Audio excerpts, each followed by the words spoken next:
In today's video, I'm going to teach you how to make video with Kling AI. If you're new to AI video tools, don't worry. I'll walk you through the essentials and share a few helpful tips so you can produce an eye-catching clip in just a few minutes. First, open your browser and go to the Kling AI website. A reliable internet connection and an up-to-date browser will make everything load smoothly. Once the homepage appears, you'll see options for different creative tools. We're focused on making motion content today, so that's our destination. Next, select the video area. This takes you into Kling's workspace dedicated to moving visuals. The layout is simple with clear choices at the top so you can decide how you want to start. If at any point the interface looks different, that's usually due to updates, but the core flow stays the same. Now choose the feature that matches your idea. You'll see image to video, text to video, elements, and multi-elements. Text to video lets you describe a scene in words and generate animation from your prompt. Image to video takes a single still and adds motion while preserving the look.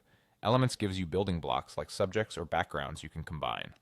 Multi-elements lets you layer several elements together for more control. For this walkthrough, pick text to video. In the prompt box, describe what you want with clear visual language. Mention the subject, action, setting, mood, style, and camera feel. For example, you might write a cinematic daytime street scene with a skateboarder gliding past colorful murals, warm sunlight, shallow depth of field, smooth tracking shot. Keep it concise, avoid conflicting directions, and stick to one main idea per prompt. If you see optional controls such as duration, aspect ratio, or motion strength, choose settings that match where you plan to share the video. When you're ready, click Generate.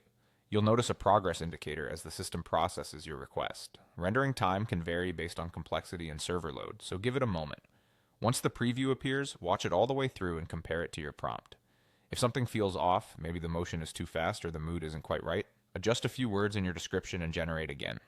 Small prompt tweaks often lead to big improvements. That's it. You've gone from idea to moving image with Kling AI. Experiment with the different features as you grow and refine your prompts to develop a repeatable workflow.